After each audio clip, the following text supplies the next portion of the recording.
Okay, we'll get started here. Welcome to the June 6, 2022 PROS Commission meeting. The PROS Commission is conducting this meeting from the City Council chamber, and staff are complying with the current regulations of the California Department of Public Health and Cal OSHA for safe indoor meetings. To provide a live remote public comment, join the Zoom video conference meeting. The meeting ID is 870-5753-5661, and the passcode is 868328. And now we will do roll call. Commissioner Cook? Here. Commissioner Moran? Here. Commissioner Oler? Here. Vice Chair Garland? Here. And Chair Kearsley. Here. Thank you. Thank you. And next we move to public communications. This portion of the meeting is reserved for comment on items not on the agenda. Under the Brown Act, the Commission cannot act on items raised during public communications, but may respond briefly to statements made or questions posed, request clarification, or refer the item to staff. As some attendees may be participating in their first PROS Commission meeting or their first teleconference meeting, I want to welcome everyone and talk briefly about the public comment process. If you are remote, use the raise hand feature or press *9 if you are connected by audio only, which will alert staff that you have a public comment you would like to provide. In-person public comments will be taken first. Please wait your turn, and once brought into the meeting, state your name and city of residence for the record. Consistent with city policies related to public comments, each speaker will have 2 minutes to make your remarks. The Zoom feed for each speaker will cut off automatically at 2 minutes. Okay, on that note, do we have anyone present here who would like to speak during the public comment period for items not on the agenda? Okay, all right. Do we have anyone via Zoom? I see one hand raised.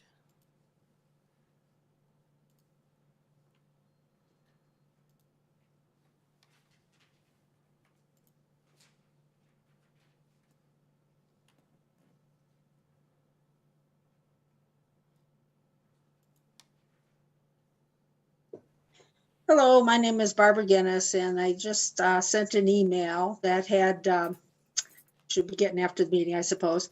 It has 2 videos attached of prohibited activities, motorcycles and one-wheeled electric vehicles that were observed in Lime Ridge open space.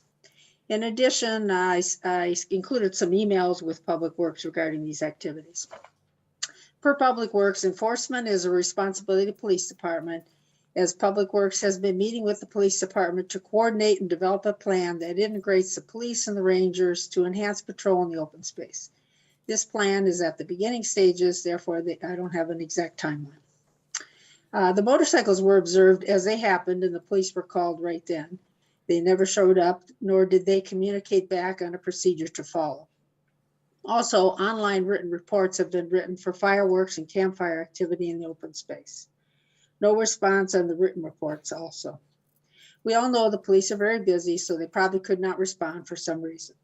So for these instances, although observed and recorded, with no response from the police, the open space is left with no active police or passive open space staff enforcement. In addition, over the past week, 2 party sites have been observed with alcoholic drinks, plus one also showing evidence of a campfire. I attached a couple pictures of that. I know controlling these prohibited activities is not your responsibility. I just want to relay these occurrences since you have an advisory role to City Council on park and open space matters. With severe and extreme drought conditions, these prohibited activities can cause a wildfire. With so many homes and residents in surrounding areas, it's important that some form of enforcement at least be attempted. Thank you for your attention to this important matter. Appreciate all the work you do. Thank you. Thank you very much. Okay, we're going to move. Recording in progress. Do we have anyone else? No. Okay. See no additional hands raised. All right. We're going to move to the consent calendar. We have 2 items for approval. The first is the regular meeting minutes of April 4, 2022. Do we vote for both at the same time or one at a time? Take the whole calendar at the same time. Whole calendar, Yep. okay. And commissioners, you should have also received the 2022 Division 663 Annual Report. Did everyone receive that? Okay. Are there any questions or comments regarding either of those items on the? Recording in progress. Nothing? Okay. Okay, seems we don't have any questions or comments regarding the consent calendar items. Ready for vote? I move to approve the consent Yeah, calendar. motion, thank you. Motion, is there a second? Second. Vice Chair Garland, Approve. Commissioner Oler, Approve. Commissioner Cook. Approve. There was a squeak there. I don't know if that was your. Commissioner Moran. Approve. And Chair Kearsley. Approved. Thank you. Okay, so moving along, we're going to go to considerations. And tonight, for commissioners, we are under consideration or for comment or questions as it relates to the two items on the agenda. Okay, so first we'll go with Your Parks, Your Future, conceptual site plan of future combined facilities at Heather Farm. And we're prepared for the staff presentation.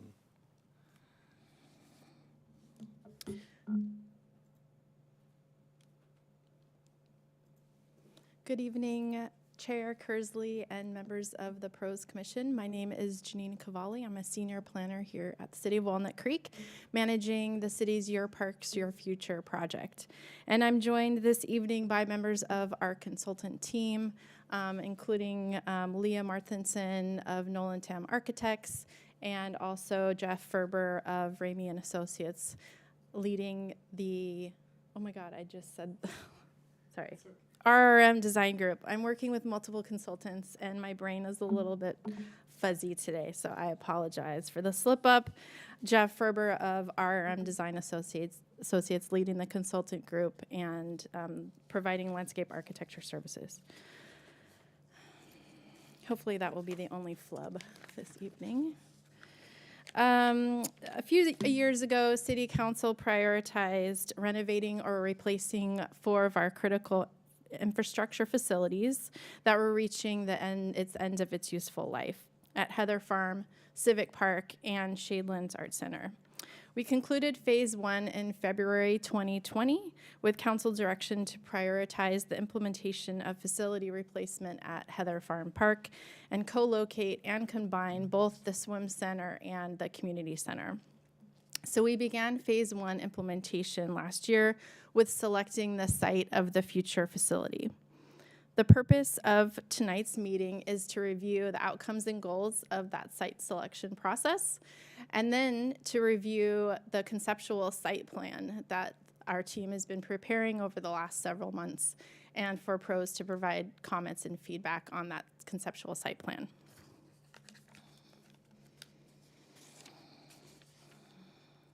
So the 3 sites that were considered for the future location of the combined facility are shown here in the 3 circles, kind of the bottom portion of the map. The 3 sites were the community center site at the top, I guess at this slide is the community center at the top, the swim center at the bottom, and then a 3rd location in the middle.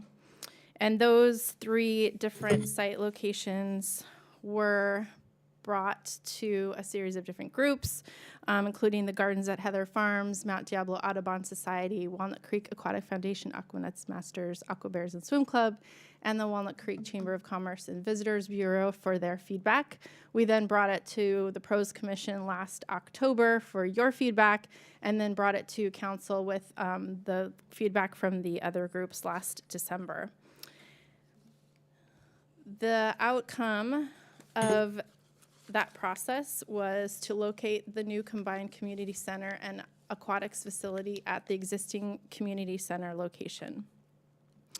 And some other direction that was received as part of that feedback was to consider pond improvement and potential size reduction of the pond as part of the project, that the new facility should be an enhancement of the overall Heather Farm Park experience. And lastly, that limited new parking would be provided to support increased square footage associated with any new programmable space in the new facility. So I'm now going to hand it over to Leah Martinson to provide an overview of the conceptual site plan.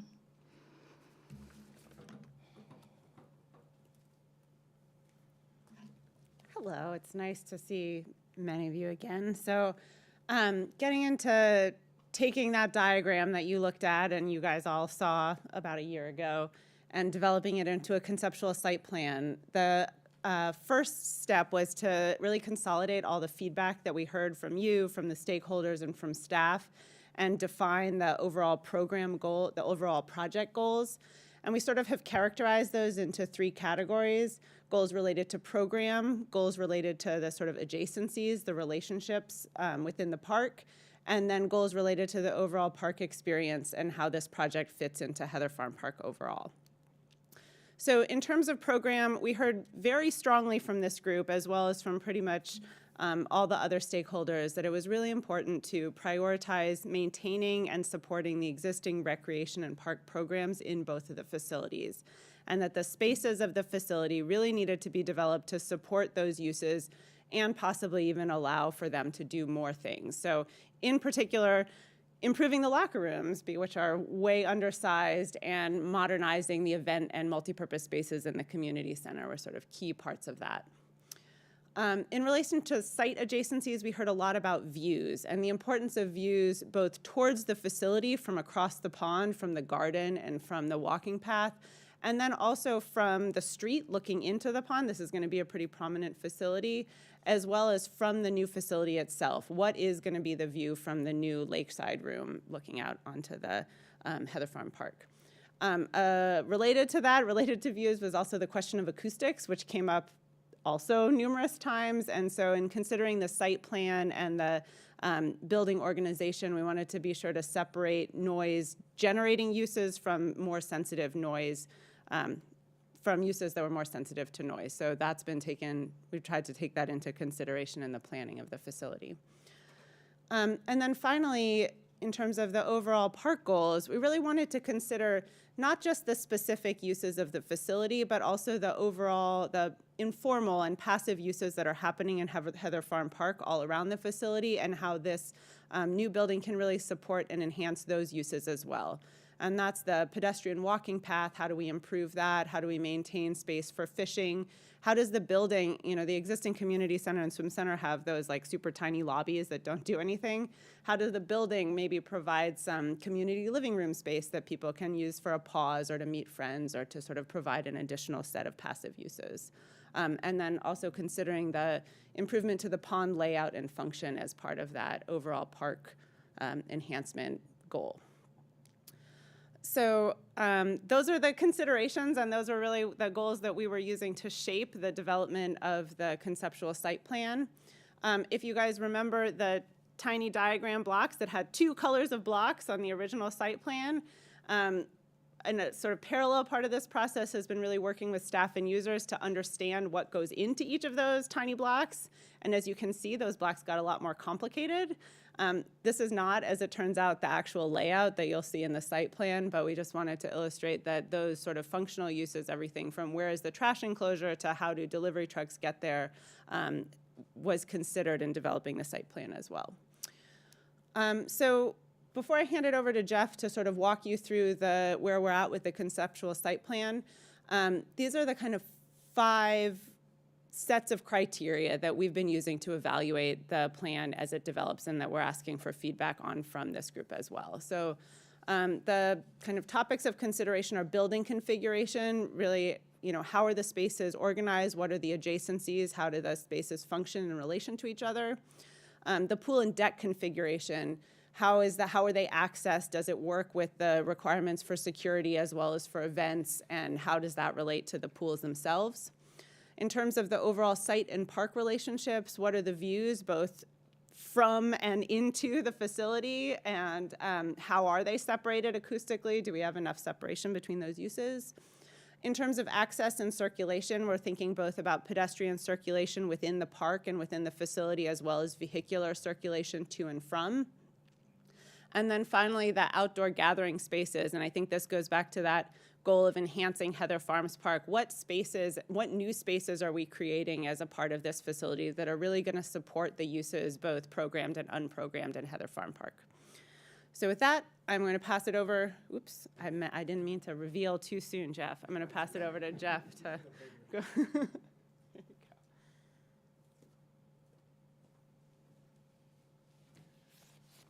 Good evening. It's great to be here in person, and after lots of analysis going back a few years ago, we're finally putting pen to paper and getting some shapes and things to scale. And so tonight I'm going to explain to you a little bit about those considerations that Leah covered, and then how it is that they fit into the site plan.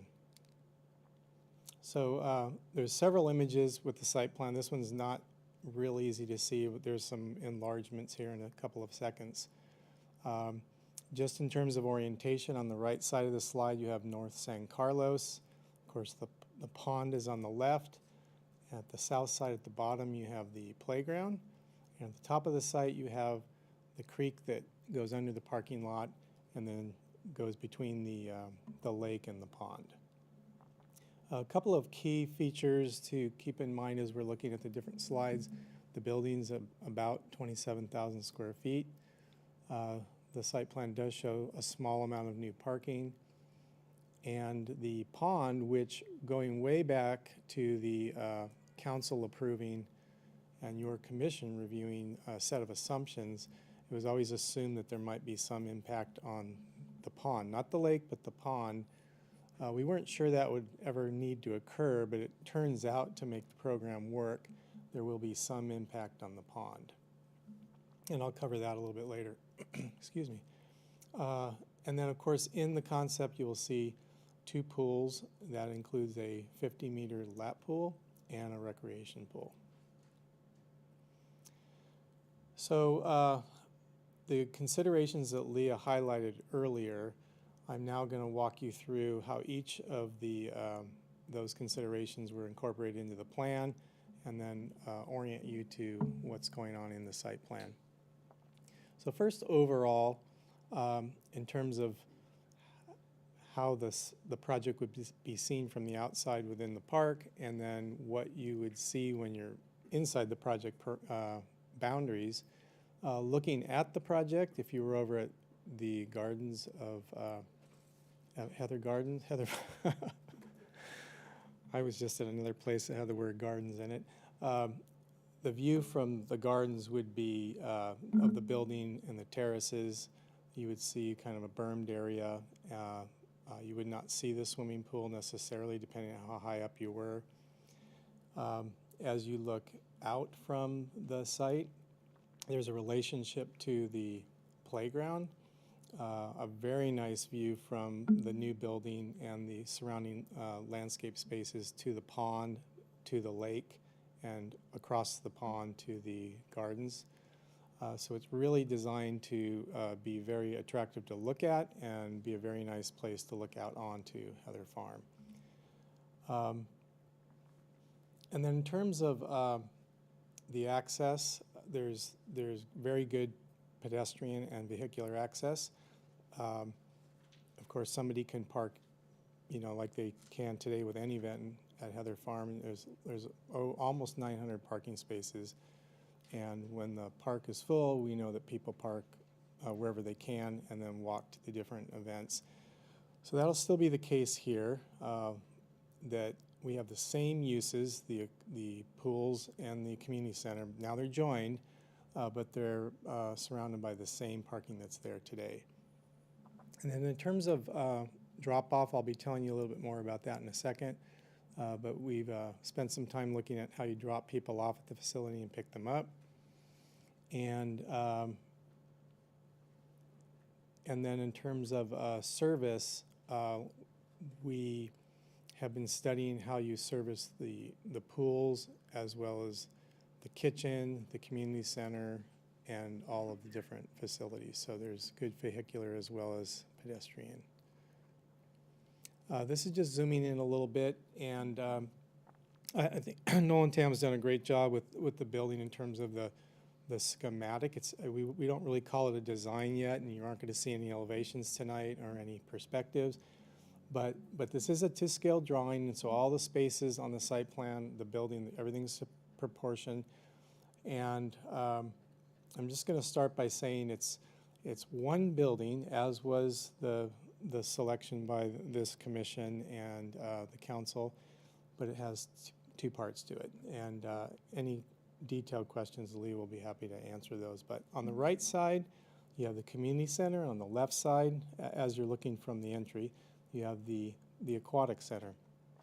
What's great about that is whether you're being dropped off or whether you're walking in from the front, say from across the street, you will see a building that's oriented. You look right through the building to the pond and to the gardens across the pond. So the lobby is just this kind of living room space, and it's designed to really connect with the landscape. So you're looking right through it to the pond. And on the right side, you have all the community center functions that you can see on the site plan, and then the entrances to the pool facilities. So they both can be entered from the courtyard atrium or from their own individual entries. So it's really flexible that way. In terms of the outdoor spaces, there's a really nice relationship between all of the indoor spaces and all the outdoors. And I'm just going to cover first the community center. On the pond side, there will be what we're calling an event terrace, and that way somebody can have a function inside, and when the weather's nice, they can go outside onto the terrace. That terrace is 4 feet higher than the pond. I'll show you a section in a little bit. So it's got a nice view out over it, but it also allows for people to circulate around the pond, which is a new feature. You can't currently do that, and still have some separation between a public event, people walking around the pond, walking their dog, for instance, and maybe there's a wedding reception or, some kind of function on the terrace. I'm going to touch on the pond now, and it would be about 15 to 20% smaller than it is today. And I know you're all familiar with that kind of corner that gets a little kind of mucky, and over there that would be removed and would be reclaimed as land, and we're showing kind of an event space there. So that would be a space that could be used by the public on everyday use, or it could be connected to an event that's happening at the community center. So it would have that flexibility. Otherwise, the pond would be the way it is today, which we heard from the Audubon Society. It's a very important component of the park because they depend on the quality of the lake being maintained by asking the people to fish in the pond, and so they think it's an integral component. And then kind of shifting, I'm just maybe going to jump back to the entry there. It's really kind of a plaza courtyard entry, so there's a lot of space. We know when people get dropped off, you need places for kids and pedestrians, guests for different kinds of functions, so it's got a lot of space out front. If there's people waiting to get into the swim center, there's room to queue up outside the front door of the swim center. On the back side of on the pond side of the aquatic facility, you can see there's also a terrace there, so there's relationships to those spaces which are also part of the community center as well as the aquatic. And then below that, there's a picnic area, which is down at the pond level. There's picnicking currently over by the community center. This is kind of a reimagined picnic area, which is more connected to the pond. Okay. Now on the pool deck and all the aquatic spaces exterior, I'm not going to cover the interior. If you have any questions, I'm sure Leah can handle those in a little bit. The outside space has the two pools, and a couple of key things to keep in mind here. One is that the city staff very much desires to be able to operate the two pools independently. So there's fencing separating those so they have more flexibility with the deck space and operations. But there would be multiple gates of various sorts so they they could also be run together. You know, the gates could all be open. Also, the intention is that the space that's exterior to the pool area could be opened up during swim meets so that there could the rest of the park becomes available during the big events. During our stakeholder meetings, we heard detailed feedback from the various stakeholders that make up the kind of world-class aquatic community you have here. And so what the drawing doesn't reflect is a detailed analysis or study yet of some of the events they hold. So we need to spend a little bit more time looking at the major events that they hold, you know, in terms of the performances. I watched the video recently so I could get a sense of what that's like and looking at the stage and the performance. But we do already have and plan to study more of this sort of kind of hangout area, swim meet kind of overflow area, as well as everyday pool use. The building that's by itself there, that's the blue and the green building, that's a dual-use facility that's both mechanical related to the aquatic, and it's a bathroom and storage building that orients to the park. So that would be a bathroom that would be accessible to the playground users, immediately adjacent to the playground. Quickly here, these two sections, the main importance of these is to show you from the pond over to North San Carlos, just that there is an elevation change. I mentioned the pond, then you step up about 4 feet to the kind of level of the community center and aquatic center, the pool deck, and then there's a little bit another jump up to the street level, which is really not very perceptible in these sections. And then those redwoods in the background, now those are the redwoods that are on the north side of the entry driveway today. There will be some tree removal required to make this project happen. There's trees currently where the aquatic facilities would go. The bottom section, the main point I'd like to make here is that berm that you can see between the lawn area on the left and the pool on the right, the idea that has been generated is the feedback we heard from the external stakeholders, meaning people that are not, you know, that are outside enjoying the park or maybe over in the gardens, some sound attenuation, which the building does to some degree, and as well as this berm that we're showing, so that there will be some separation between the swimming pool and the outside park area. It also, on the inside, provides similar to what's you have today, which is like a sloping grass area, a place to sit, shade structures, as well as the concrete deck. I think almost done here. This is just to indicate that there's work to come in the future as well. When the aquatic center, the new one would open, it provides new opportunities where the current aquatic center is, future park planning opportunities. And just again to emphasize, there is parking there, which at the beginning and during construction, you would still have access to all that parking that the pool is using today and the playground is using today. And likely during a master planning process, you would sort of reimagine maybe how to orient that parking. And I believe now Janine's going to wrap up.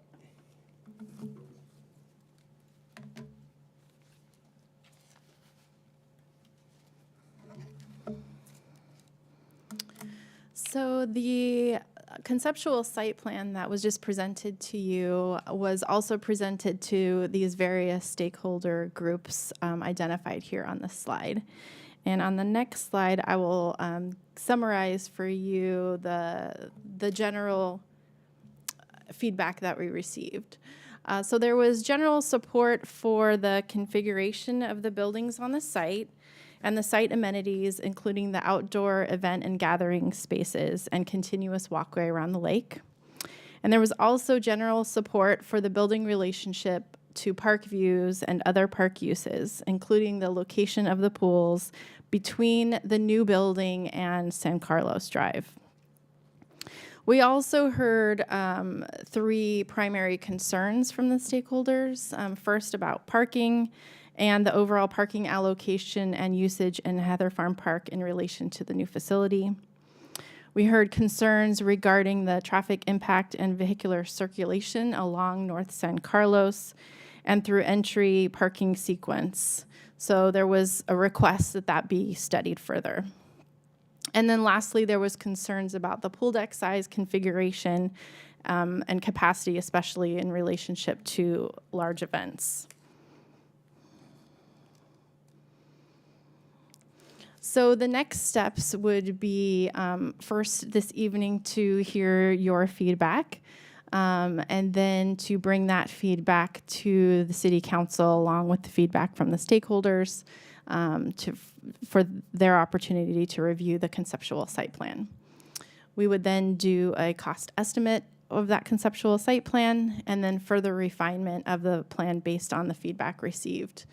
Particularly looking, some of the key spots that we would be looking at in more detail are the deck configuration, the pool amenities, and the building massing. And then future phases of the project would include CEQA environmental analysis of some of the impacts of the new facility, including impacts on traffic, and then the design and construction. We would be going out to bid for design and construction at a future date. So the commissioner action that we are seeking this evening is to provide feedback on the conceptual site plan, and we're here to take your questions and comments. Thank you. Thank you very much. We'll move to commissioner questions. Commissioner Oler? Sure. I've got a few questions. Thanks for the presentation, Jeannie, and Jeff and Leo. So the site plan that we see is like a bird's eye view of what's going on, except for the elevation, I guess you call it, the last slide. One is a process question. How do we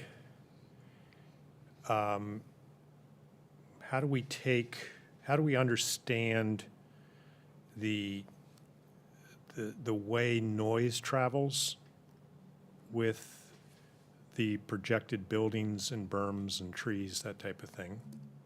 And related to that is, so that's noise. Related to that is, how do we project the sight lines? I mean, are you using some computer graphics to do some of these things so that you can have a vision of what things will look like depending on where you're standing, where you are, gardens, street side, San Carlos, playground, poolside, whatever? I mean, I'd be interested in understanding how you can make statements that the user groups, stakeholders have looked at this, you've talked them through, and you know, the concerns around those issues, noise and sightlines, are addressed in this design. I'll just start by saying that both of those things will be things that can be looked at later phases. The noise in particular is something that is required under CEQA. That's one of the impacts that need to be studied. And I'll let our team speak a little bit further about how they do the site analysis that you're speaking to.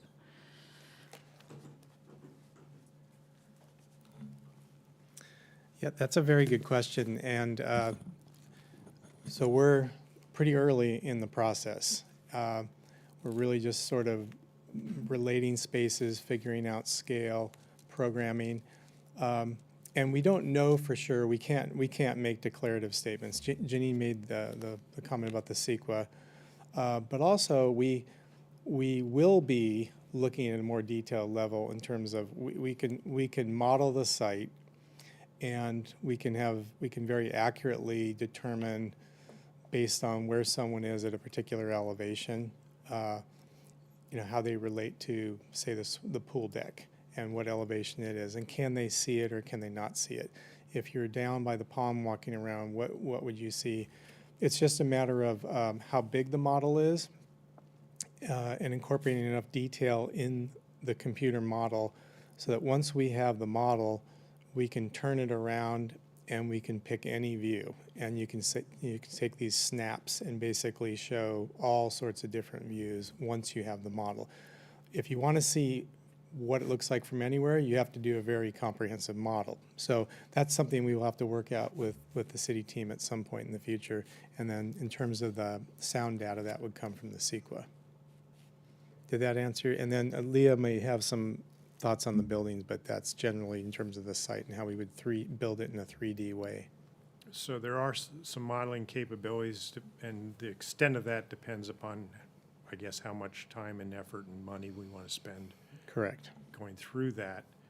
But there are capabilities that exist to get a better appreciation for impact, if you will. Exactly. And we can have any view that anybody wants to see from any part in the park. It's just a matter of you just have to model the whole surface in order to be able to do that. Sure, okay, I understand. Can I ask a follow-up on that? Don't sit down yet. On the noise issue, so waiting till CEQA means you've already designed your building and maybe there's a couple of alternative things, but you're basically down the road pretty far. So what are you doing up front to sort of confirm the noise? That, I mean, the berm is one which you just described. So I'm wondering what other features of a building, do you think that's enough? Will that be sufficient? Yeah, I think I understand your question.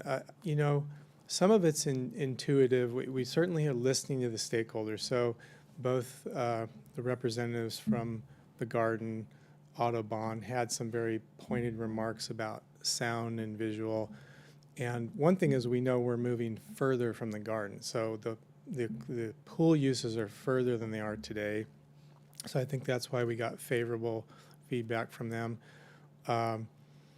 And the fact that the facility doesn't appear to directly impact the lake was another positive thing. But we can only know so much at this point for sure. And I think that as we go along, we do have to use input from staff and the community, and if people question or if commissioners or council members questions, then we need to go back and look into something that we haven't really thought through.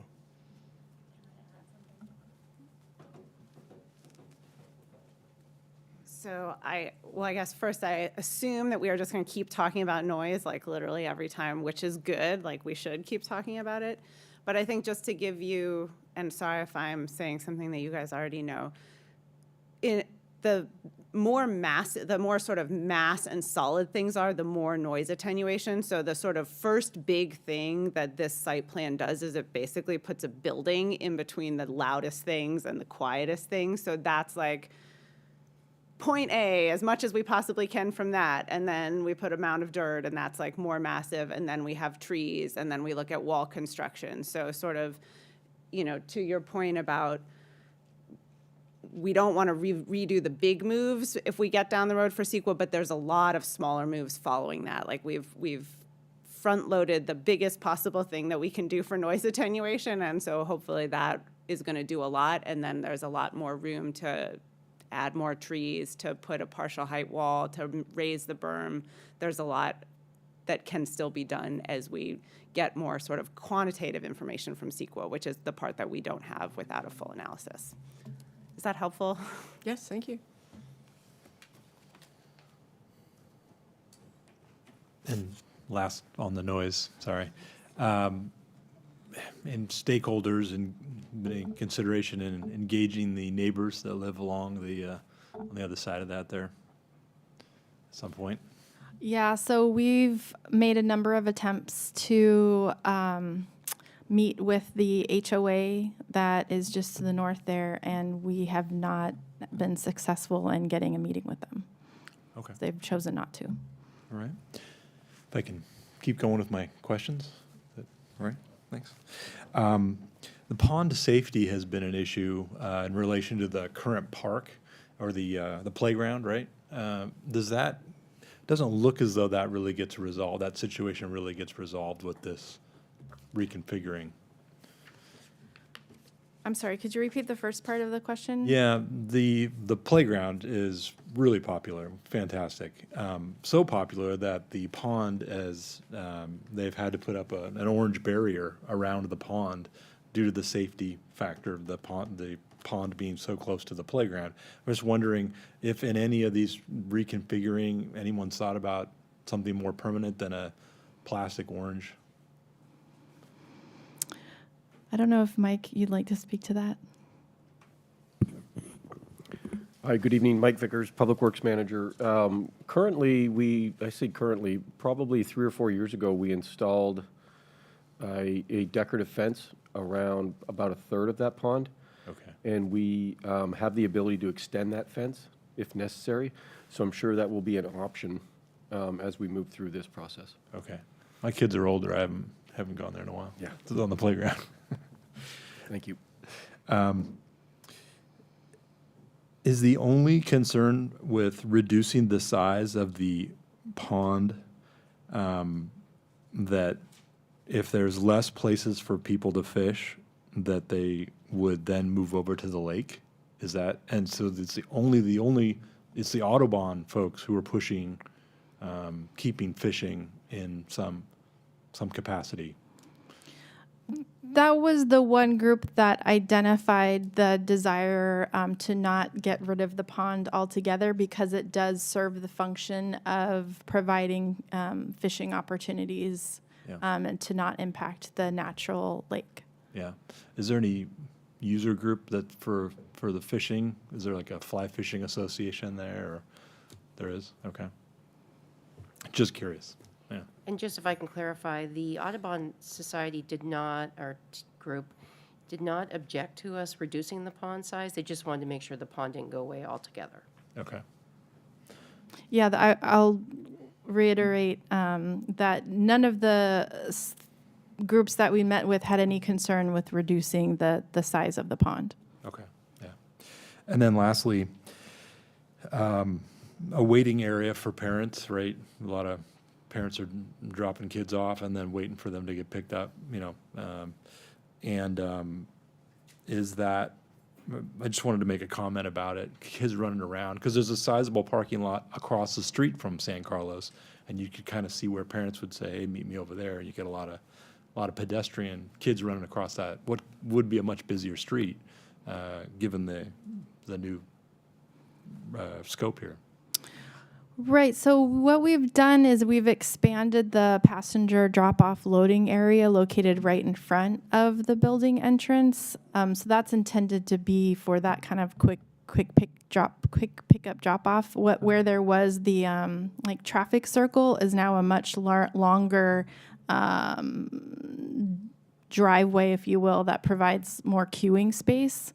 But what I would also say is that the parking lot at adjacent to the All Abilities Playground would still serve that facility, and there's a pathway that links it to the building from that parking lot. So there's an alternative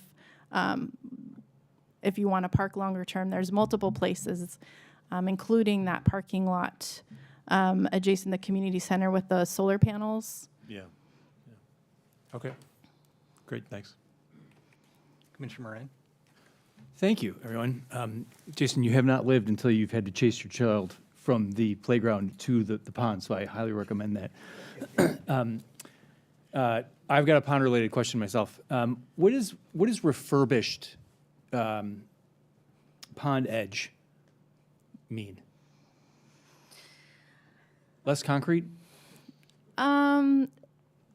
It means that we're repositioning the edge into a new location, and then we're repurposing what was part of the pond as an outdoor event space.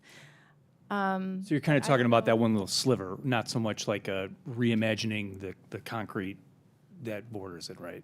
No, so it is, to be honest, a purposefully slightly vague word. The current community center has those decks that jut out into the water that are integral to the structure of the pond. So part of demoing the community center and part of filling in that area is of necessity probably going to involve some not insignificant structural work to how the pond is shaped. That might also involve some additional drainage. We will have to find out what's underneath there. That's a sort of whole level of study. And so refurbishment is intended to take into account that full spectrum of possibility that's going to happen once we take out those concrete piers. Do you have anything to add, Jeff? That makes sense. I'd keep it vague too. One more question is, was there any thought, one of the things I really like is that the pools are within view of the playground, because you probably get some more traffic, hey, let's go swimming after this. But as far as where the lap pool is in reference to the rec pool, was there any thought to, I'm just worrying about the thought process, putting them in a different area, or was it like a Jenga puzzle where, you know, the rec pool is smaller, therefore it fits up in this corner in the lap pool and so forth? If you could just kind of talk about that for a minute. Yeah, I think it might be a little bit of the latter, but I'll let our designers speak to that. Yeah, you know, the geometry of the space is interesting. The things that we had to work within, the playground was a given that it would stay untouched, North San Carlos.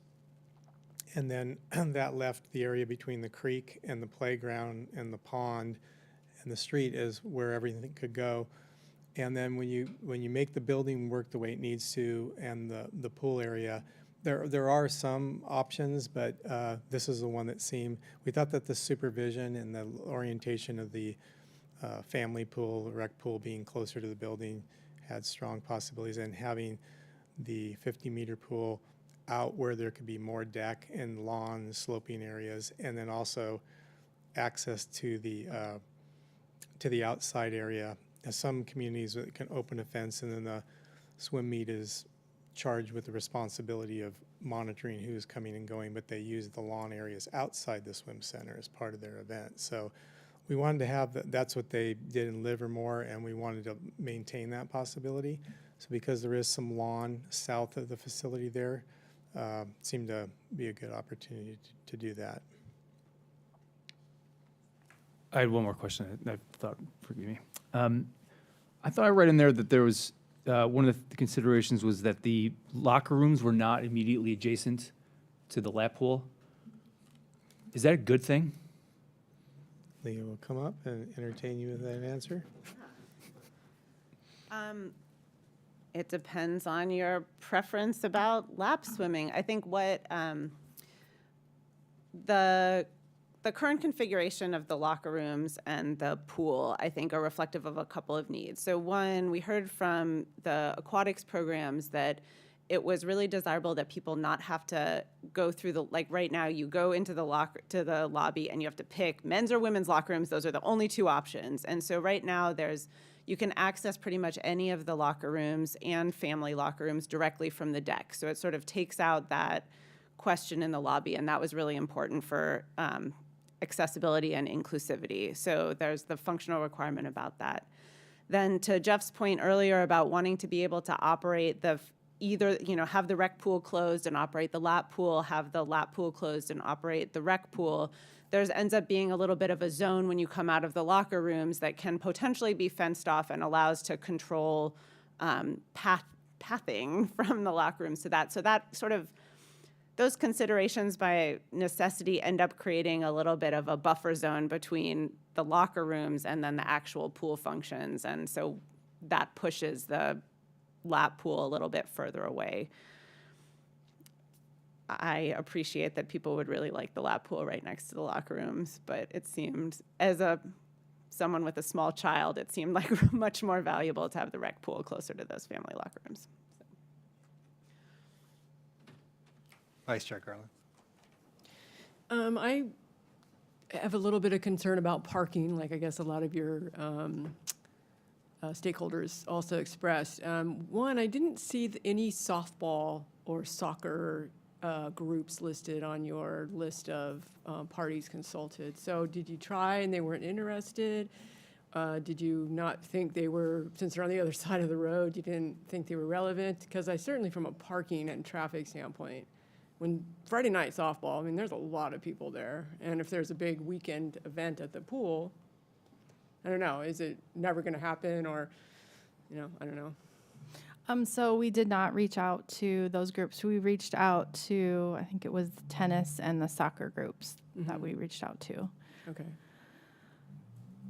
And so how did you determine the number of parking? Something I read or something you said, there's really only a little bit of new parking, right? So it's the existing baseball, soccer field parking, the existing lot by the community center, and then this one tiny little 19 spaces or whatever it is that you added, right? So all the pool parking, which is a lot of parking over there, is just being absorbed by the existing parking? Is that, other than these 19 spaces, am I missing something? So the existing parking for the pool would still be parking for the pool and the community center. There's a pathway that links it to the building. So the intent is that the existing parking lot between the All Abilities and the swim center would serve the facility. The parking lot next to the community center would also serve the facility. And then for outflow, we've basically kind of looking at the park as a unit of that provides parking. And so the only additional spaces were to accommodate the additional programmable square feet associated with the new facility. Okay, so the idea is that swimmers will go to their old spots to park and troop with all their stuff over to the pool. That's kind of the idea. That's part of the idea, yes. Right. And then San Carlos Road is still going to be one lane in each way, and it's going to sort of dead end back there by the dog park. I mean, there isn't going to be you're going to have to turn around and go back out, right? So the increased traffic on San Carlos is not going to, I mean, there's no real change or attempt to accommodate anything there other than it's going to remain as is, correct? So at this time, we haven't studied the traffic. There may be some mitigation measures that would be required. I know you probably don't want to hear this, but again, it's part of the CEQA analysis is when we would do the traffic assessment. And I don't know if there's anything you want to add to that. I'll just add that on your comment, it's not planned to have it be where you can get out another way, except for Heather Drive and the way the configuration is now. Not to say that there couldn't be some improvements to San Carlos itself, like a middle turn lane or something like that. But to your point about it's a dead end, well, it goes up to Seven Hills Ranch School, and that's Right. all there's no. So that's not changing? Right. Okay, and then it's sort of like I like your idea of putting in some smaller changes like lanes or something, because I think your comment on the children is going to be real. There's going to be a lot more pedestrian crossing the street there than there is now. And I think, we just have to be aware of that and try to accommodate some safety measures. That's it. Okay. Just a couple questions. There are a lot of good questions asked that I was going to ask, but they've been answered. And this is more, I know it's a concept, so a lot of the details are still to be worked out. I know, and I just bring this up, one important detail that I know will be of importance to council is I know there's reference to 50-meter pool, which is everyone's in agreement and how the funding is going to work out and all that. What about the depth of the pool? And whether or not it's going to accommodate, the synchronized swimming and any other that would require the depth. Again, to me, is an important issue as some of the other things, and I know it's not here, and I don't know if that's one of those later details, but I know it's of interest to a number of folks. The depth of the pool, I would normally look to Karen Heaston, but maybe Kevin can speak to that. Good evening. For the record, Kevin Safine, Director of Arts and Recreation. Karen is available somewhere virtually if I fail you. The short answer is we'll be working closely with the aquatics groups, the Aquatic Foundation, the teams, to identify the most desirable depths for the pool, both the recreation pool and the lap pool. So that is to be determined, but absolutely I know it's important to the community, to the teams, to the Aquatic Foundation and the council, and to you. So yes, that's something we'll be working closely on. This is not a design, this is a concept, but we will get there. Sure. Okay. thank you.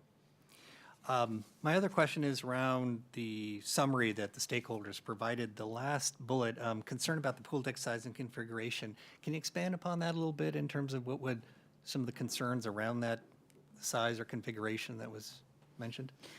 Yes. So specifically, some of the questions were around being able to accommodate seating with temporary or some type of bleachers, and with the bleacher size that the different programs or events use be able to fit, and where would they fit. And so that's something that we got the dimensions after that comment. We got the dimensions and the capacity. So it may be that the actual dimensions of the bleachers that were used before may not be the same. Maybe we need to look at capacity but I know that, Jeff, that's something that you looked at. Do you have anything to add?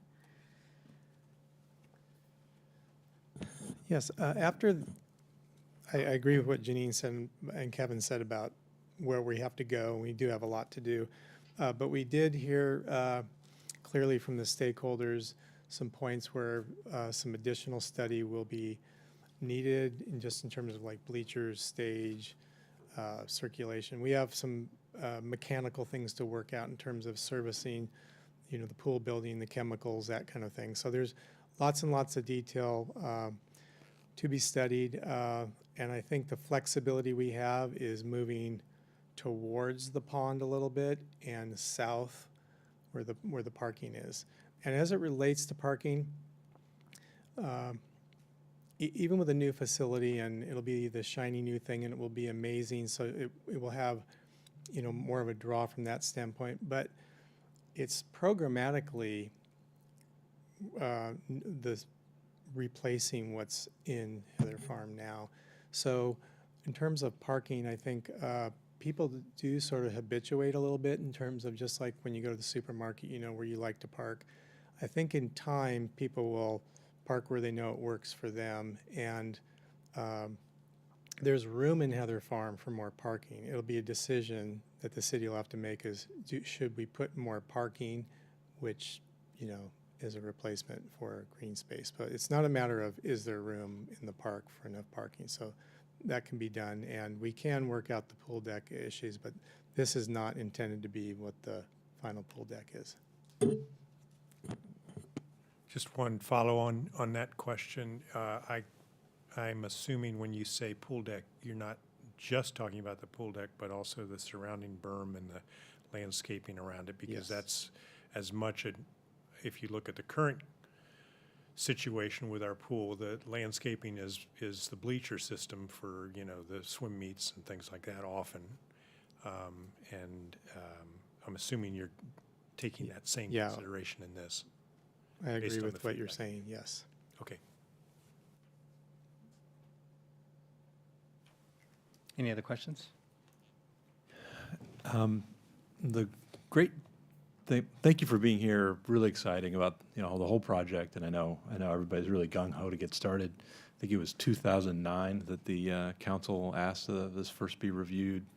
So glad to see things starting to maybe come together, and also glad to see it's close. This will be closer to the canal bike trail. So is there have the bike access been considered in because it's so close to the canal trail? Yeah, it's maintained, so the bike path would still run along San Carlos.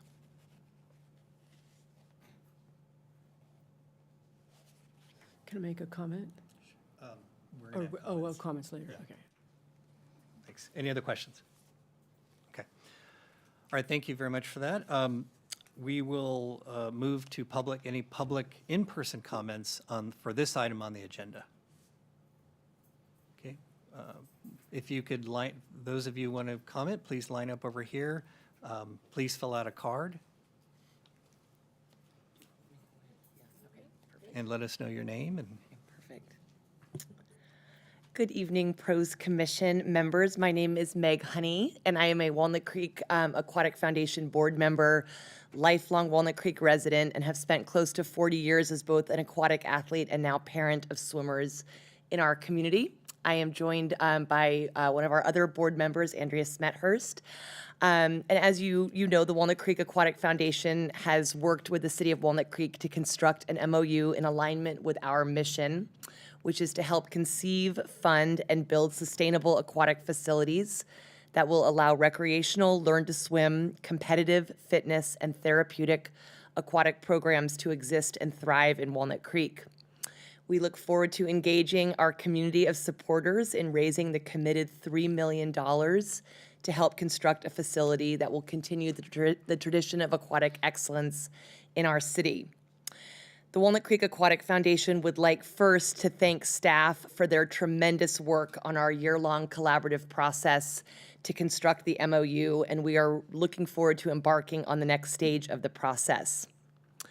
We are concerned, however, that there may be a disconnect between the conceptual site plan and the larger aquatic center vision that we have heard from Council, the PROS Commission, and the Chamber of Commerce. We definitely appreciate, however, that studies will take place regarding both daily use and the large events at the center. In our many conversations with city leadership, community stakeholders, and residents, we have heard overwhelmingly about the desire for a new facility that can support current programming, events, and opportunities, as well as a clearly articulated hope that this facility could serve as a venue for the expanded programming needed to accommodate the 40,000 additional residents who now live in Walnut Creek since the original swim center was constructed in 1969. Further, we know that city leaders, business owners, and residents expect a new facility. Am I allowed to keep going? Great, okay. Further, we know that city leaders, business owners, and residents expect a new facility that will allow for our Olympic and national champion programs to successfully bid against other regional facilities to host marquee events that will produce revenue-generating opportunities for our local hotels, restaurants, and businesses. Our concerns about the proposed deck space, seating area for spectators, and design of the recreational pool center on ensuring that this new facility meets the needs of our community, but are also rooted in our organization's deep knowledge of competitive events and aquatic programming. We are excited to continue our partnership with the city in the construction of a facility that is representative of Walnut Creek's commitment to health, safety, and multi-generational experiences, and we look forward to this ongoing process. Thank you very much. Thank you.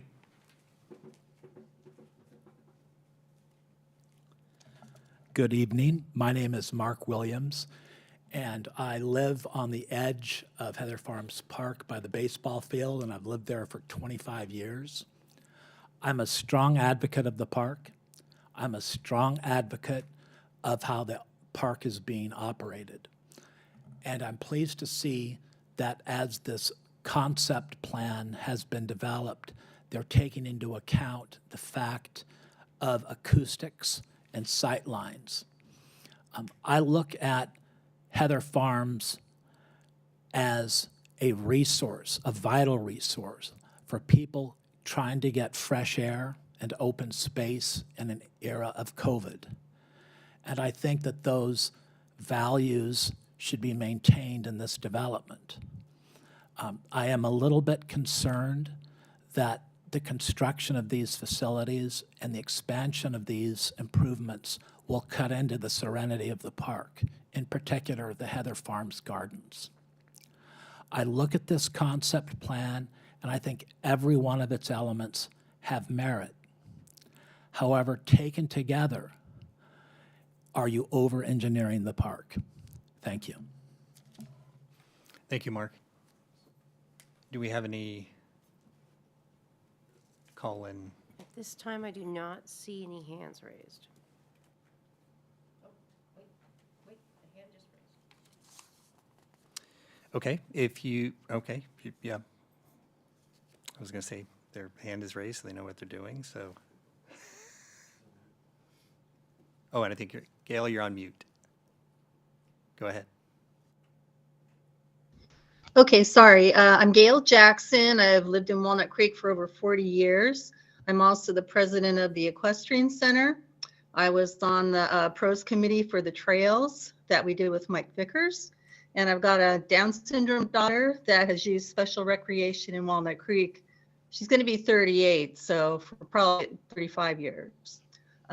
My concern is taking out the roundabout where you have the special needs dances about every other month or something like that. There's a lot of kids from group homes and big vans. There's a lot of people that can't walk very far. I also wonder about the seniors.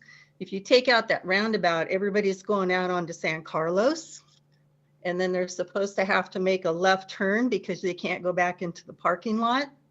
And so is there going to be a traffic light there, four-way stop? Because it seems like all the traffic's going to get jammed up at that corner by the community center, if you know what I mean, with the parking lot across, people crossing the street, cars all coming in for events, and then cars trying to make a left-hand turn to go back down to the far end of the parking lot to come back through again.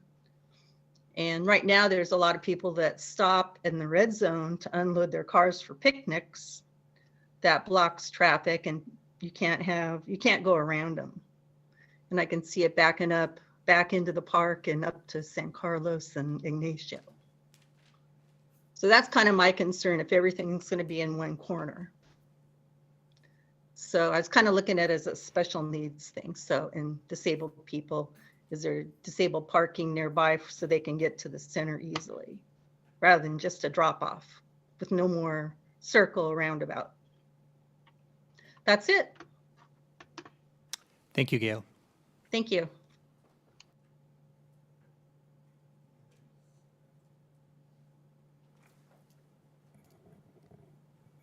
I do not see any additional hands raised at this time. Okay, we'll move to commissioner comments. I just wanted to comment that I really like the community center layout. It just seems that with the outdoor spaces and, they seem to be integrated, and the atrium, I mean, I think it's going to be a really, really nice space for the community. So I just wanted to comment positively on that.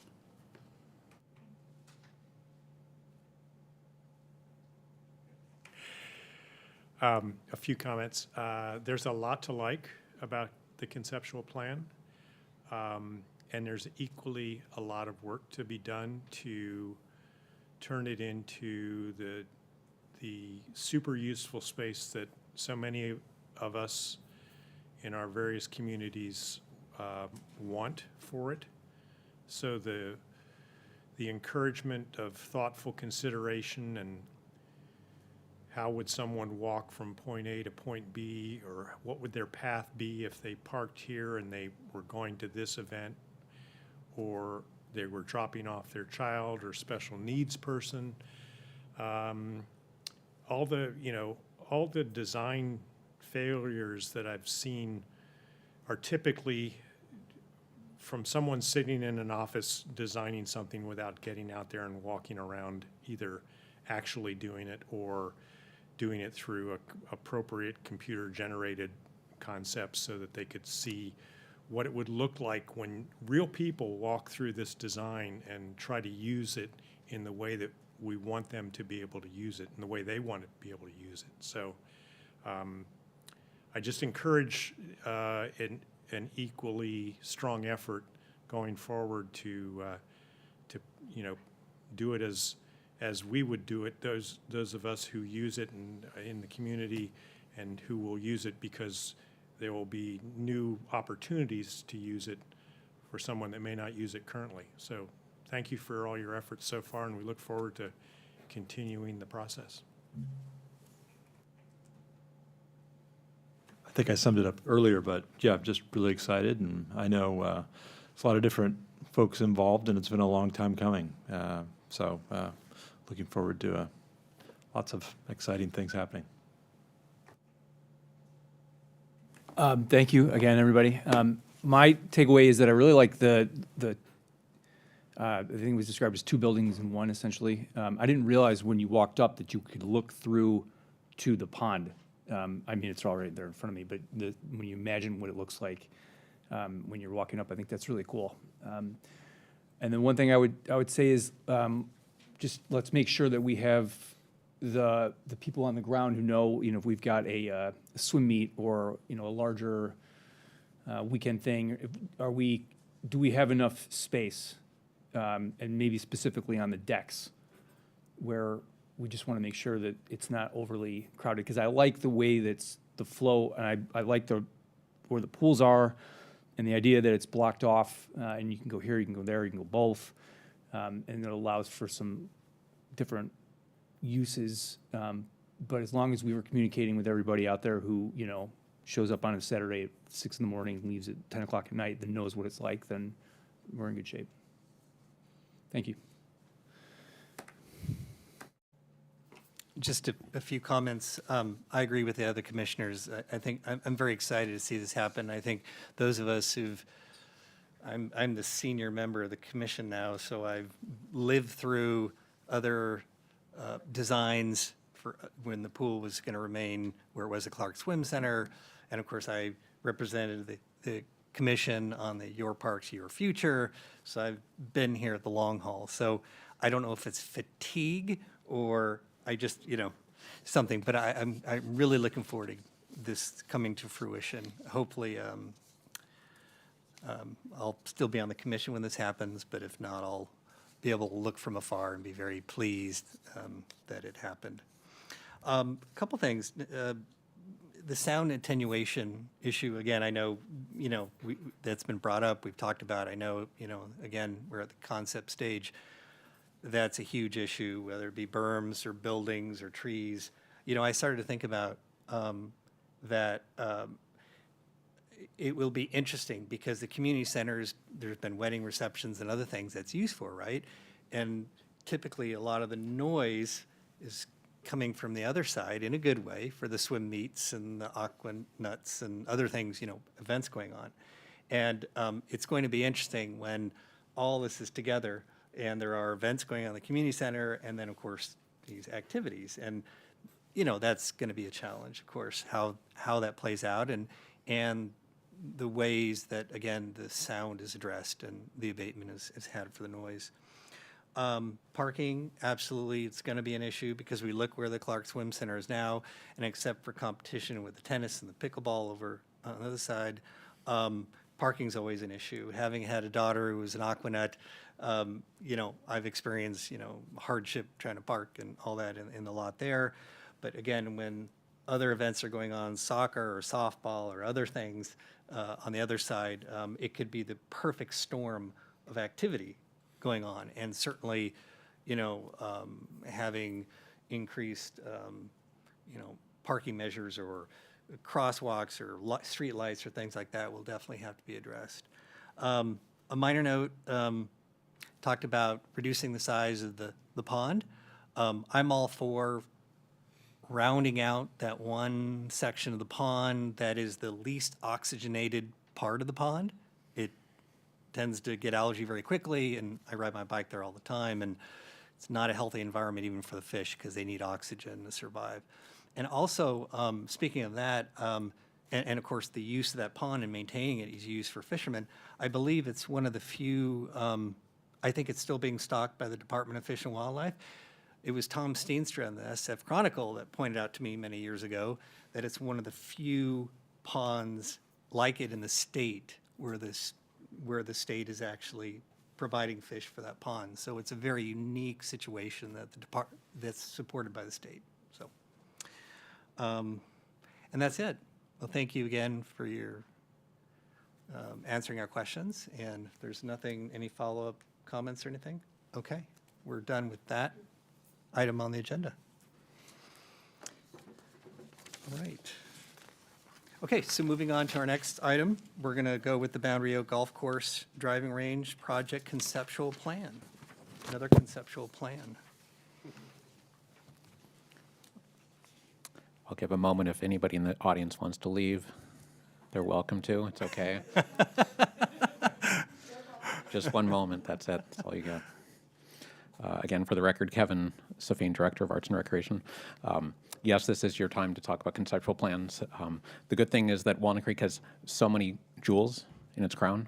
You just heard about Heather Farm, Swim Center, Community Center, and now you hear about Boundary Oak, another crown jewel. Orlando, when you have a chance, you can pull up the slide.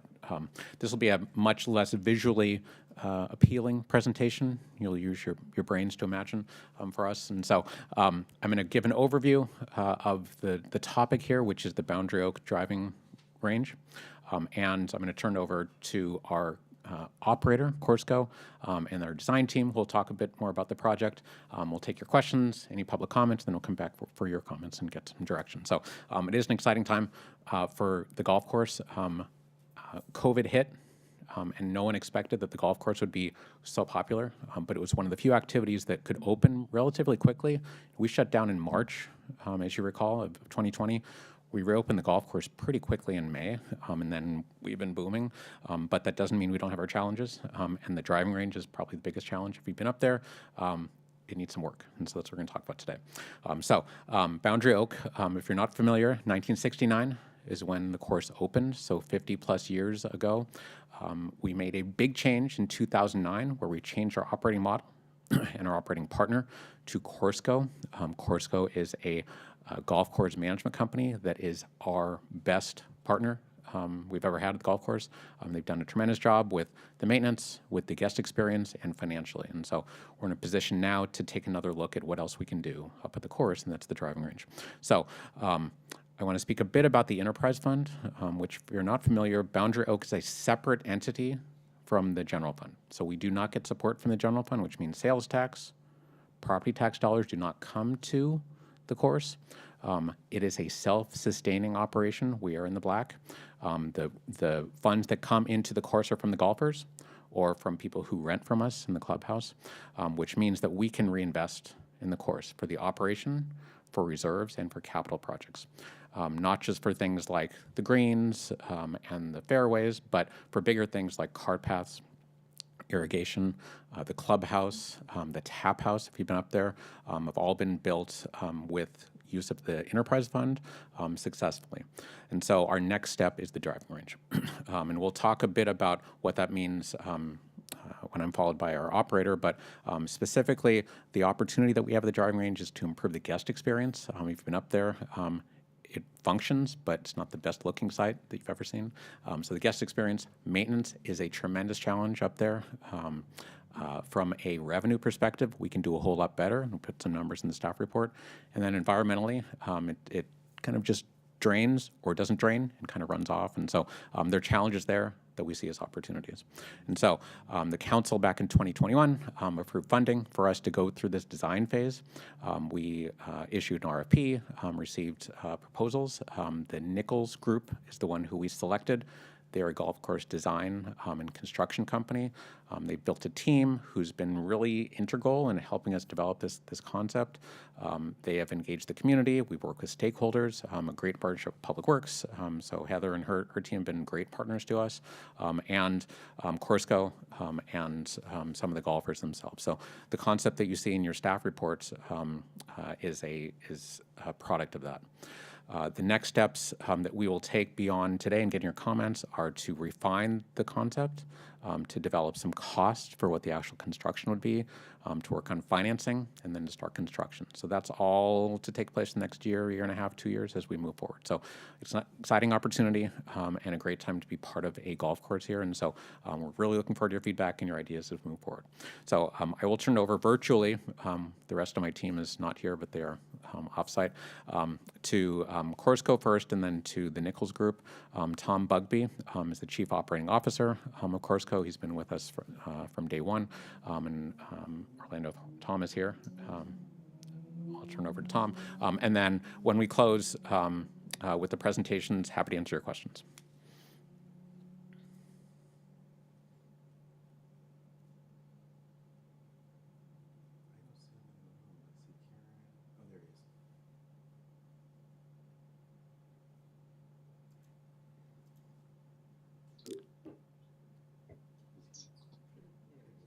Okay. All right, can everybody hear me now? We can, Tom, thank you. Yes.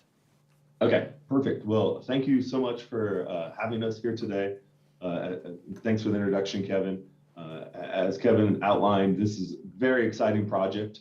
We have been the operating partner there at Boundary Oak for almost exactly 13 years. It'll be 13 years on July 1st. And during that time, we've been able to partner with the city on several projects. And this is the next project in line. And as we look at it, and for those of you that have been up there, it's definitely the weak link that's left up there at Boundary Oak. And so there's really three primary reasons that we're looking at this project. The first one is just infrastructure problems. The drainage, the irrigation, the driving range just doesn't function very well. Makes it very difficult for us to use and to tend to and to care for on a day-to-day basis. The second reason is improved experience for our guests. Again, just as we've improved and through our partnership with the city, we've improved the overall experience on the golf course and in the clubhouse. We're looking to match that with the driving range experience. And then the third reason is the opportunity for expanded programming up at the driving range. And this expanded programming, parts of it are golf, the traditional golf users, whether that's junior programming, introduction to golf, golf lessons themselves, but also some non-traditional golf as well. Looking at incorporating some technology aspects in the driving range that'll attract the casual non-golfer. But also there's a plaza portion to this where there will be an opportunity for a food and beverage experience to host small groups out there, maybe even some music events out there, smaller music events out there on the plaza, and to be able to incorporate this to not just the regular golfers. Corsco, we are a golf management company. We operate 40 golf courses primarily for municipal partners. And one of our core values is this community programming. And one of the big reasons for it is, municipal golf courses are owned by 100% of the taxpayers, but only about 10% of the taxpayers play golf. So it's very important for us to find ways to service the other 90%. And we think that this driving range and the plaza concept will allow us to expand our programming to that other 90% and offer more opportunities for the citizens of Walnut Creek to utilize the facilities. Ultimately, there'll be three results coming from those three reasons. The first is there will be a savings in expenses. It is very expensive to maintain it the way it is right now, given the infrastructure issues that we face. And so we'll be able to reduce some of our operating expenses. Second is increased revenues. The driving ranges, golf in general, but driving ranges, non-traditional golf has really spiked over the last couple of years. And it's gotten to the point to where the National Golf Foundation did a 2021 study of users of golf, and they mixed it into traditional golf course users and non-traditional golf course users. And almost 1/3 of everyone that's accessing golf right now is accessing non-traditional, meaning driving ranges or Top Golfs or golf simulators. So not just out there on the golf course. So over 12.4 million people are currently utilizing non-traditional golf. So we see a really big opportunity for increased revenues given the improved experience out at the driving range. And then finally, it's just that wider and broader program calendar where we're going to be able to utilize this for more people. And really, the sky is kind of the limit when we talk about the different types of programs that we'll be able to run out on the driving range and this plaza that's attached to it.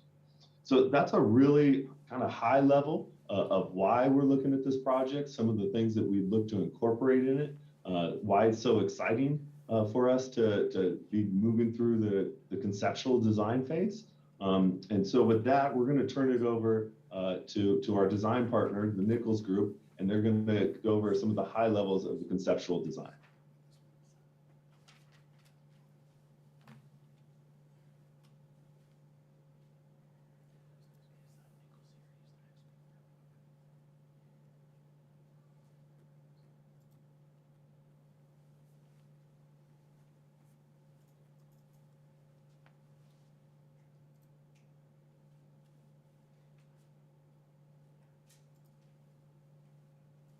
Okay.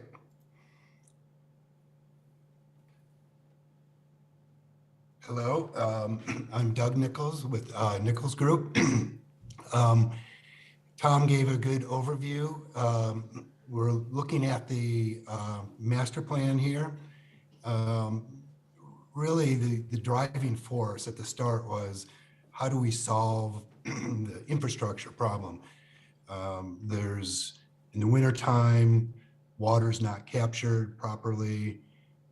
So we've done some drainage analysis, and part of our solution will be to add additional drainage, but also as we go through the drainage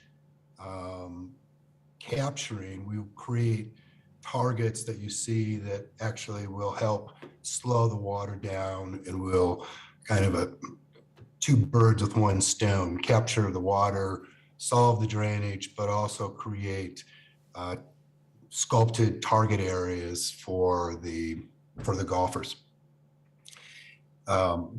The other big portion of the concept is how people experience the entering the driving range. We've moved things around to create a larger putting green on the south side. Currently, the putting green is in the middle. We've wanted to create the people gathering space in the middle so it was more central, and it kind of works out because that's a narrow spot and will function very well as what we're calling the plaza area, which opens up room to the south side to create a larger putting green for a much better putting experience. So if you can see in the center, number 12 on the plan is the central plaza area. And that could be seating, it could be event area. That would be where the vending ball machine is, possibly some food and beverage at some point. And it's, again, central to where the tee is. The tee will expand a little bit over to the south side, currently where the ball operations are. I think the ball operations are kind of in the middle of things, so we've moved it over to the left side to get the experience of the tee in that whole area just focused on the golfer and not the ball operations. We've continued to have a teaching tee up on the upper level that will just function for teaching. Presently, there's a upper tee that we'll be eliminating with the expansion of the driving range tee. We've created a better, I guess, handicap access point. Number 11 there on the plan will provide parking, and then a pathway which will take you up to the tee. And that's a high level look at the design. There is a more detailed plan of the plaza area if you can show that.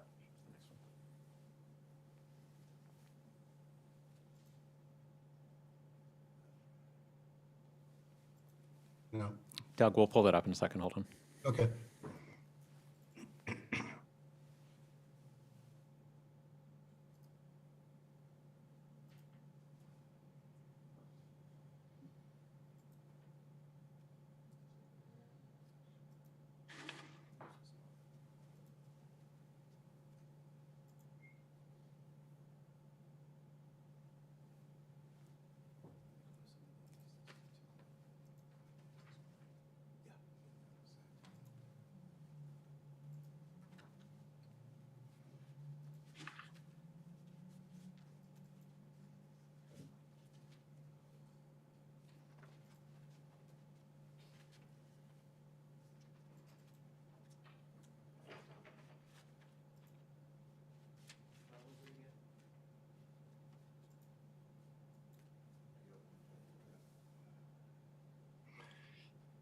There we go. So this is a zoomed in view of the plaza, the putting green, and access to the area. The parking lot, you can see the existing solar structure on the middle of the plan view. Parking, there'd be cart parking in next to stairway access, or there's a ramp over on the right side, number 1 on the plan, that would lead you to the plaza or up to the T area. Again, the plaza could be used for events. It could be a gathering spot, as Tom mentioned. The current activity-related golf range business is quite active, and this is a perfect opportunity and a perfect space if we operate in that direction. So there's a few trees that we would keep that separate the plaza and the driving range tee. Some new trees, the landscape would be planned, and that's the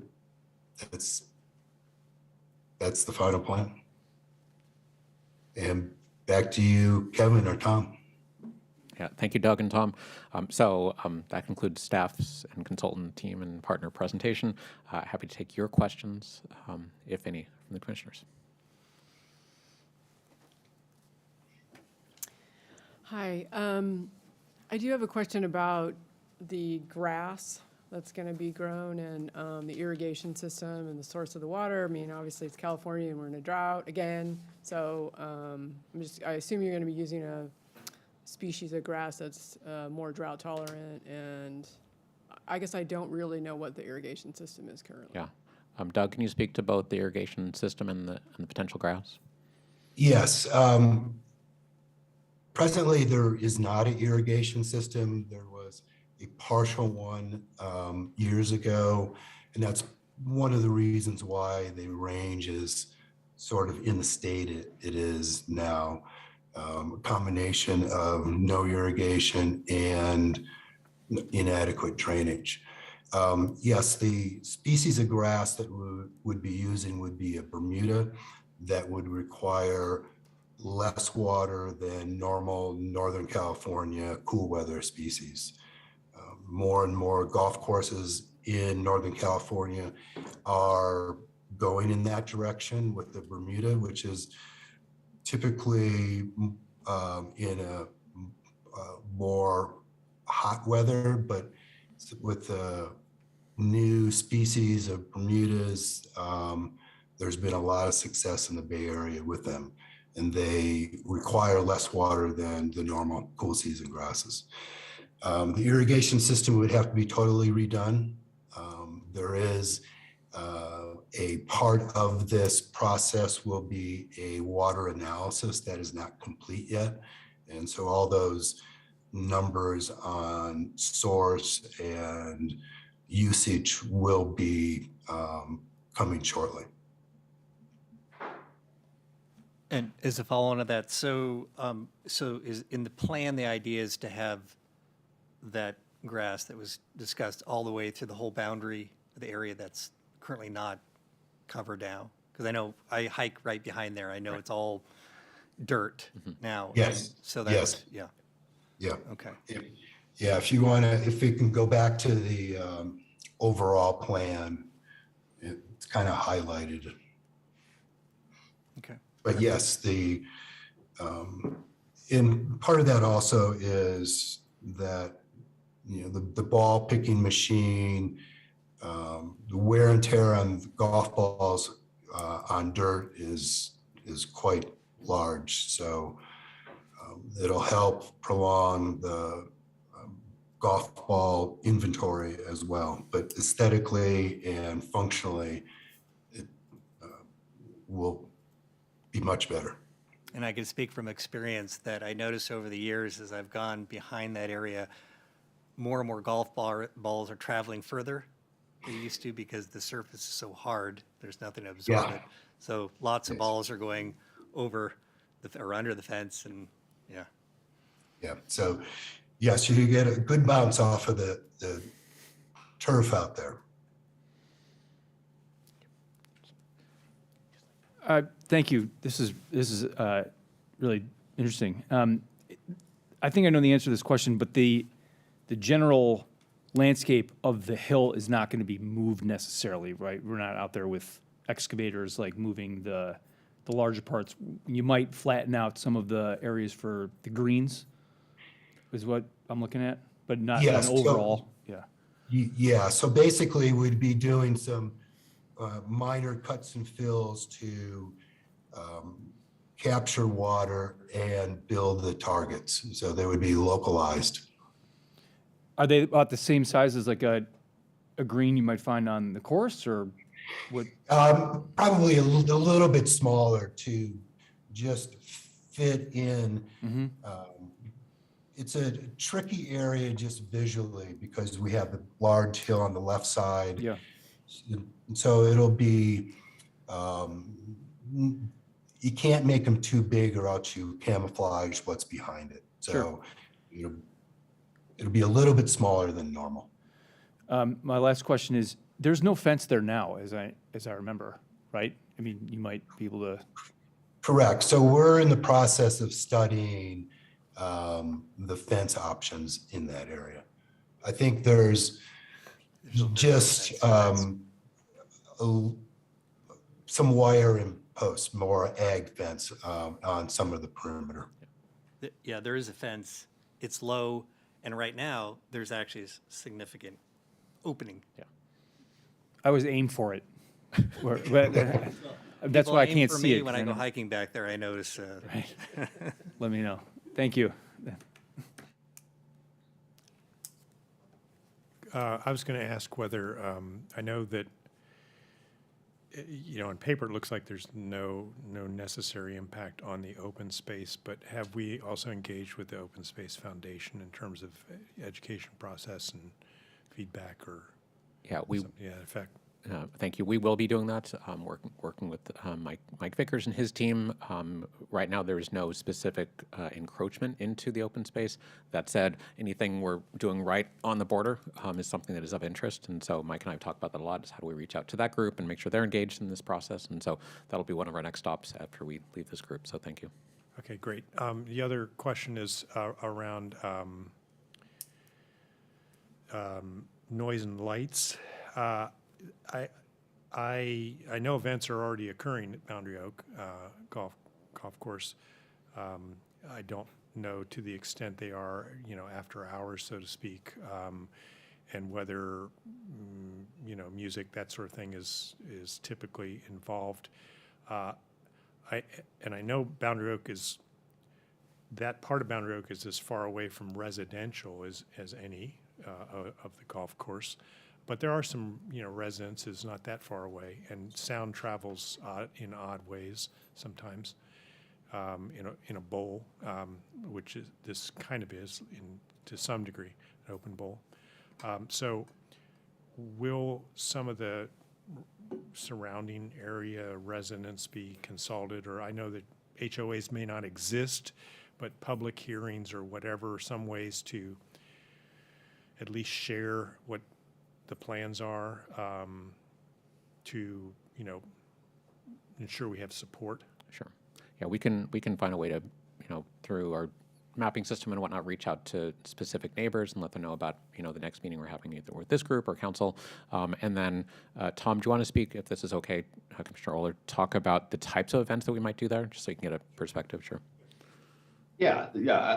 So I think that it is important that we're not going to be hosting, quote, after hours events. Really this is going to, the events would be pretty small in nature, and they would be during our normal operating hours.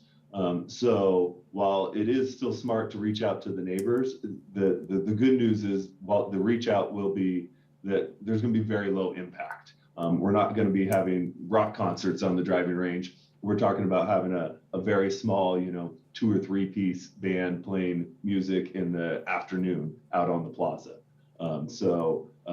Should be pretty low impact as far as noise. Maybe some additional activity because we do hope to have more people out there, but it would be during the existing operating hours. All right, thank you. Does this accommodate the same number of people, this redesign, as the current configuration? Doug, go ahead. So with the expanded area where we've replaced the current ball operations, we've expanded it to, I think, 36 potential stalls. And so that's a slight expansion of the T surface area. How many stalls are there now? I would say under 30. But there's also the upper T area that we are removing and moving those down to the lower level. Okay, thanks. I have a question around just comparing this concept to existing similar municipal golf courses that have this kind of expanded plaza and vending and food and such. I'm just curious, how does it compare to other municipal courses in terms of having these kinds of amenities? Tom, maybe you can talk about that both with regard to your experience with other courses and then the ones that you manage as well. Yeah, so of the ones we manage, we actually have a couple that are in expansion. They're going under construction this year. We don't have two specifically. We'll be under construction this year, which will be adding kind of similar features.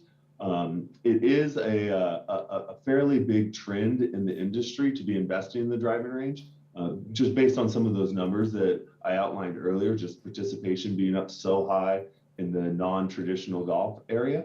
I know in Southern California in particular, there's been a couple investments, and the results are really they're astronomical. I mean, they're talking about anywhere between 63% and 276% increase once they've made this type of change to the overall driving range experience. If you look at the numbers in the staff report, we went much more conservative on that. But the feedback from user groups has been very positive. Okay, thank you. Kevin, this might be a question for you. How will this be considered, how will it be more automated and this is less reliant on manual staff? How would that play out? Actually, I'm going to have Tom speak to that one, since they're his staff. Yeah. We just pay the bills. We just pay the bills. I'm sorry, Tom. So because of the terrain out there, and because it doesn't drain well and it's uneven, we have to go out there a lot and pick the balls up by hand, rather than using the driving range cart that can pick them up automatically. So one person driving around picking them up. It costs us quite a bit of revenue because on very busy days, there are times when we actually run out of golf balls and have to shut down for a period of time. So we can send people out there safely where the machine can be out there while the driving range is open. I know sometimes it looks like it snowed over the course. There's so many balls there. That's right. Thank you. Any other? Yeah. Yeah, could I follow up on, not that question, but the previous one regarding expansion? And it really relates to what Commissioner Cook said earlier. Are we thinking big enough in terms of the number of particular driving range tees or whatever? Is there room to expand the plan? Doug, what do you think? So the easiest way, and if there's demand, there are similar situations like this where you would build a second level. And we've never talked about that.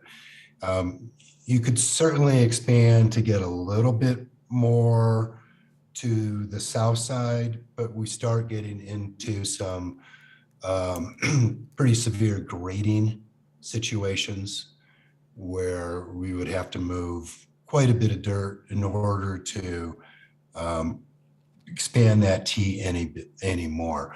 but it's certainly possible. And if it were to pencil that we want more, then that's certainly something we could look at.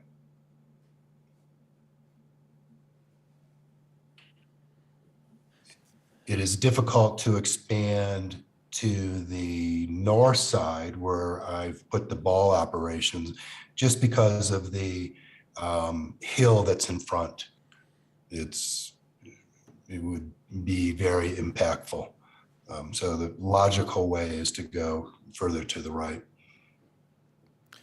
Yeah, I was thinking the same thing with the second story there, and perhaps, you know, in your planning, even if this is not, maybe do a second stage where you've accommodated for that, and perhaps putting in a second floor and then in a second stage, and if it's as popular as we all think it's going to be. Yeah, if that's something that's of interest to commissioners, we'd be happy to take your thoughts and feedback as we move on to the next stage. So, for sure.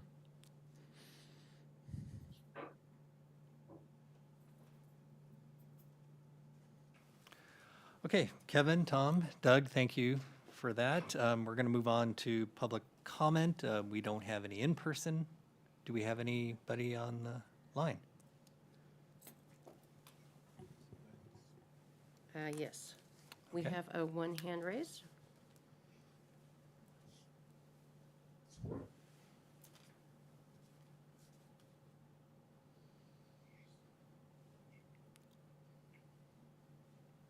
Well, this is Barbara. I just had one question. I kind of missed a little bit of your presentation here, but will any of the parking be affected?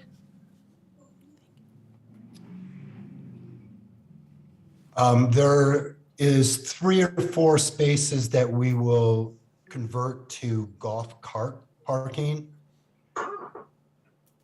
And we will add 2 handicap spots, and everything else will stay the same. Okay, thank you. Thank you. Any other? I do not see another hand raised. Okay, we'll move on to commissioner comments. Start down that way. Looks like a great start to a plan, and look forward to, I think I first hit balls out there in like, I might have been like 1982. I think it's a long overdue project where we have an exceptional municipal course with one of the worst possible driving range experiences you can imagine. So yeah, bring it on. Keep going. I concur, my fellow commissioners, because I think a lot of it, and I know you guys get this, is that the driving range is a destination unto itself. A lot of times, and I'm not unusual, but I won't go play golf because I don't have the time or whatever, but I'll go and just hit some balls. But also, I bring my kids, and if you give me a reason to stay, you know, where I can get a beer, or we can get a hot dog, and there's, you know, a guy playing guitar over there, all the better. Because I think people, especially in Walnut Creek, just based on where the golf course is, that's what you have. And if you make that into, the tap room is a good idea, but into a destination itself for the driving range, then we're really onto something. The one thing I would maybe put in your brains is to see if there's any other opportunities for more shade, especially on the tees. There's the spot that's got the awnings already, but if there's any other opportunities for that, I think that would help a lot, because a lot of times it can be roasting out there. And especially if you have a nice place to go grab a drink of water and sit down, that's good. You can go back out and hit some more golf balls. I think this is a really good idea. So thank you. I'm also supportive. I think it's a good plan. It's been a long time since I've hit any balls out there, but it is it's kind of bleak. So this is very exciting. And the only comment I'll make, I'm intrigued. I I know somewhere there's probably going to be ultimately some compromise here. The plan seems kind of grand to me in some ways in terms of the conceptualizing a plaza and food and all that, but I'm intrigued by what Tom said about non-traditional golf being so big. I had no idea, and it makes complete sense that, right, a lot of people don't have time to play 18 holes or 9 holes or anything like that, and seems more convenient to end up there than taking advantage of the full facilities or even visiting the tap room there.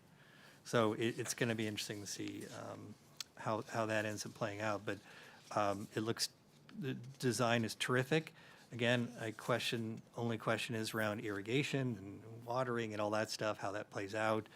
That's just a challenging area of the open space. It's just because the hill, it slopes up and then there are hills behind it, and it's just naturally cascading with water, debris, and other things. So it's always going to be challenging space. Plus, the ground squirrels like to occupy that space too, and they'll do number on it. So it's lots of challenges there, but the plan looks good. So, Chair, could I summarize what I think I'm hearing? Unless, Mike, were you going to say something? Sorry, you leaned forward. I hear support for the concept in general, some concerns about drought-tolerant grasses and irrigation and environmental impacts, interest in supporting non-traditional experiences and making the experience overall better for the golfers who come there 2 or 3 times a week, and then those who may just come on the weekends with their families. And so that's really helpful. And some of those concepts are actually even things we hadn't thought about second level potentially.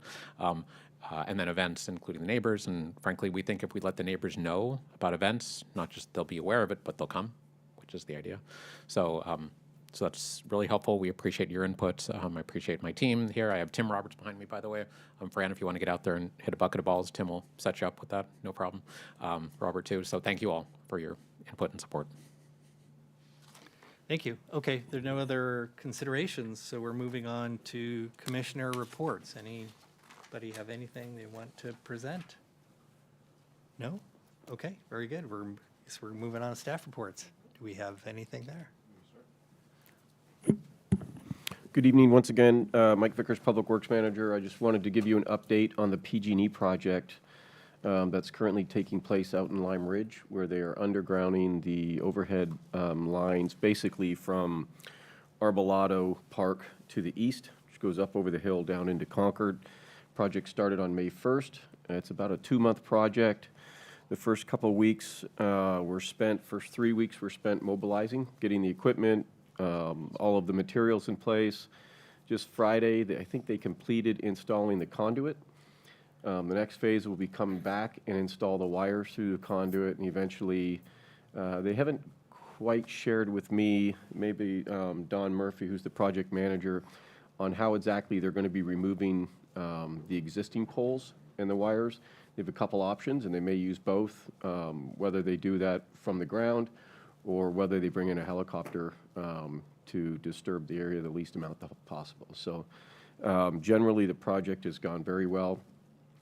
Working with PG&E has been no issue whatsoever, and we're hoping that the project is completed a week or 2 early and we can get those trails back opened up to the public. Thank you. Any others? I'm just looking to see if anybody that's on Zoom has anything that, oh yes, Karen Martin has her hand raised. Okay. Good evening, Commissioners. Karen Houston Martin, Program Manager for Aquatics. I just want to invite everybody out to both Clark and Larky Swim Centers. Our swim centers open for our summer programs today. After 2 years of waiting, we finally were able to drop our new inflatables into the 50-meter and the diving well today. So we invite all of the commissioners in our community out to both Clark and Larky Swim Centers. All of our information as far as open hours, events, and special closure dates are listed on our website. Thank you. Is there a weight limit on those things? No, there's not. Just got to be able to swim. Okay, thank you. Anything else? That's it for staff. Okay, terrific. Well, I think we there's nothing else. We are under adjournment, and we will reconvene August 1st will be our next PROS meeting. So thank you all that are here still. Thank you.